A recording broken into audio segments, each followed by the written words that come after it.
Good evening বন্ধুরা। আজ 16 December মঙ্গলবার। আজকের সন্ধ্যার বরাক তথা সমগ্র আসামের গুরুত্বপূর্ণ খবরগুলি হল: রাজ্যে বিধানসভা নির্বাচনের আরও কয়েক মাস বাকি, তবে এর আগেই পঞ্চায়েত সদস্য, পঞ্চায়েত মণ্ডল এবং পঞ্চায়েত সভাপতিদের জন্য এসে গেল কঠোর নির্দেশনা। এবার থেকে জনগণের কোনো কাজ করে দিতে 1 টাকাও ঘুষ নিলে পড়তে হবে বিপদে। মাটি বাড়ির নামজারি, সরকারি কাজে দুর্নীতি করলেই দিতে পারবেন অভিযোগ। মাত্র 1 সেকেন্ডের মধ্যেই ওই ব্যক্তির বিরুদ্ধে নেওয়া হবে কঠোর ব্যবস্থা। কোনো নথিপত্রের নামে কোনো 1 টাকাও ঘুষ নিতে পারবেন না পঞ্চায়েত সদস্য, মণ্ডল অথবা পঞ্চায়েত সভাপতি। এবার সংখ্যালঘু সম্প্রদায়ের এক মহিলার হিজাব টেনে ধরা সংক্রান্ত অভিযোগকে ঘিরে বিতর্কে জড়ালেন বিহারের মুখ্যমন্ত্রী নীতীশ কুমার। প্রকাশ্যে মঞ্চে ঘটে যাওয়া একটি ঘটনায় মুসলিম মহিলাকে বেআব্রু করার অভিযোগ উঠেছে, যা নিয়ে দেশ জুড়ে আলোচনা শুরু হয়েছে।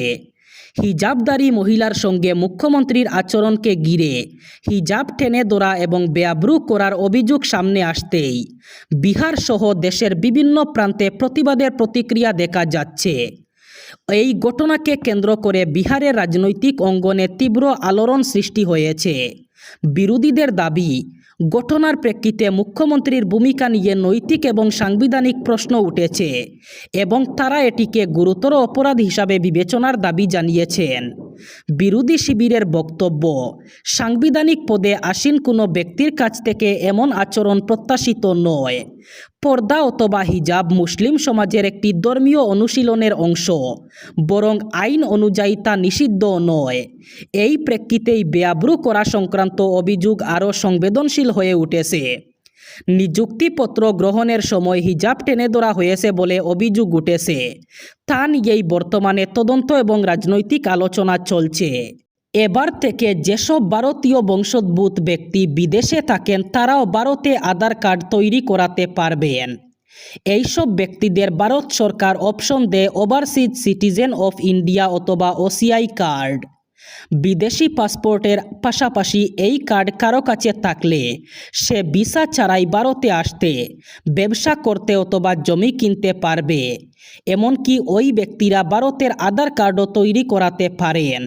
অর্থাৎ বিদেশি নাগরিক হওয়া সত্ত্বেও কোনো ব্যক্তির আধার কার্ড থাকতেই পারে। ওসিআই কার্ডধারীদের জন্য আধার কার্ডের নিয়মে একটা বড় স্পষ্টতা এসেছে। প্রশ্ন একটাই, ওসিআই কার্ডধারীরা কি সারা জীবনের জন্য আধার কার্ড পাবেন? তবে উত্তর হলো না। আধার আইন বলছে এটা নির্দিষ্ট সময়ের জন্যই এই আধার কার্ড তৈরি করা যায়। এই আইনের অধীনে আধার কার্ড পেতে গেলে প্রথম ও প্রধান শর্ত হলো আপনাকে ভারতে বসবাসকারী হতে হবে। অর্থাৎ আবেদনকারী করার ঠিক আগের 12 মাসের মধ্যে অন্তত 182 দিন আপনাকে ভারতে থাকতে হবে। আর এই 182 দিনের শর্ত পূরণ হলেই আপনি এই আধার কার্ড পাওয়ার যোগ্য বলে বিবেচিত হবেন। ভোটার তালিকার বিশেষ নিবিড় সংশোধন অর্থাৎ এসআইআরের কাজ শেষ হয়েছে পশ্চিমবঙ্গে। মঙ্গলবার প্রকাশ্যে এলো খসড়া ভোটার তালিকা। নির্বাচন কমিশনের দেওয়া নির্দিষ্ট 2টি ওয়েবসাইটে দেখা যাচ্ছে বিস্তারিত তালিকা।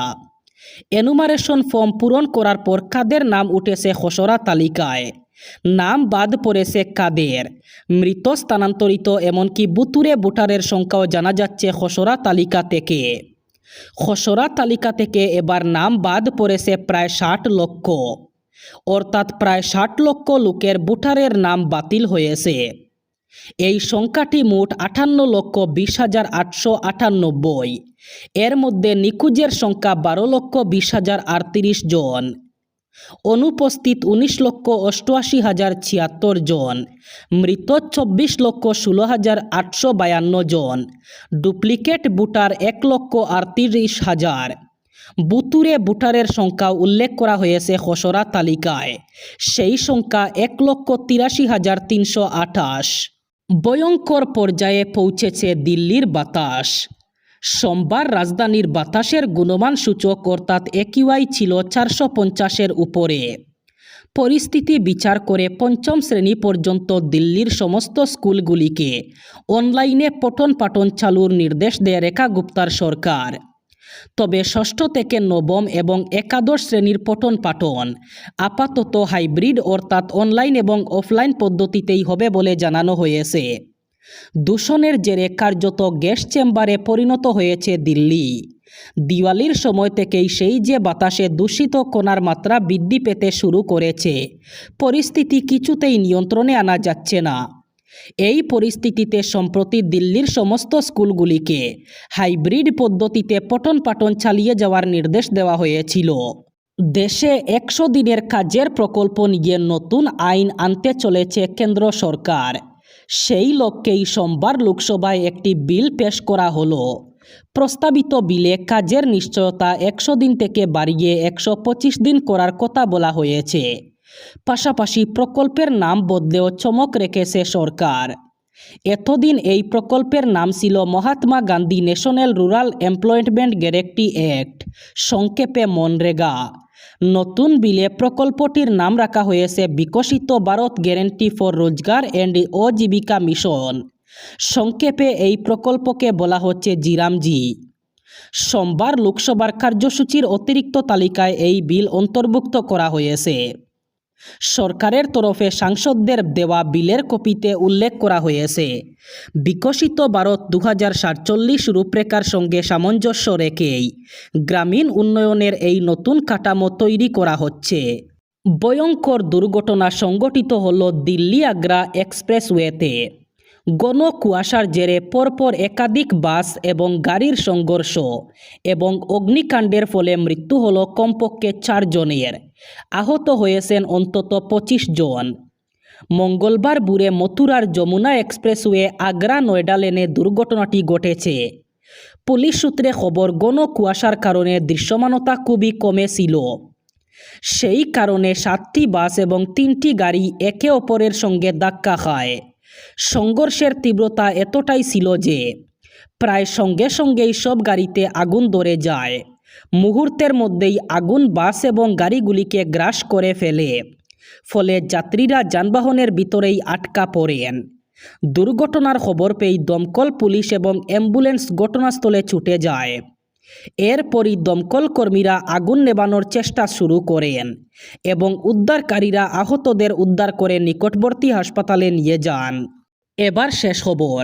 শিলচর রংপুর এলাকায় বৃহৎ মাদক বিরোধী অভিযান চালিয়ে বিপুল পরিমাণ ইয়াবা ট্যাবলেট উদ্ধার করেছে কাছাড় পুলিশ। গোপন সূত্রে প্রাপ্ত তথ্যের ভিত্তিতে অভিযান চলাকালীন একটি ট্রাক আটক করা হয়। পরে ট্রাকটি তল্লাশি চালিয়ে এর ভেতর থেকে তৈরি করা একটি গোপন কক্ষ থেকে প্রায় 90,000 ইয়াবা ট্যাবলেট উদ্ধার করা হয়েছে। এই ঘটনায় পুলিশ দোলাই থানা এলাকার ডালিমুদ্দিন লস্কর এবং আবেদ সুলতান বরবুইয়া নামের 2 ব্যক্তিকে আটক করেছে। প্রাথমিক তদন্তে জানা গেছে, উদ্ধারকৃত ইয়াবা ট্যাবলেটগুলো পাচারের উদ্দেশ্যেই বহন করা হচ্ছিল। কাছাড়ের সিনিয়র পুলিশ সুপার জানিয়েছেন, আটক ট্রাকটি মিজোরাম থেকে গৌহাটির দিকে যাচ্ছিল। গোপন কৌশলে ট্রাকের ভেতরে বিশেষভাবে তৈরি কক্ষে মাদক লুকিয়ে রাখা হয়েছিল বলে অভিযোগ। এই ছিল আজকের সন্ধ্যার গুরুত্বপূর্ণ খবরগুলি। ভিডিওটি অবশ্যই লাইক করবেন এবং চ্যানেলটি সাবস্ক্রাইব করবেন।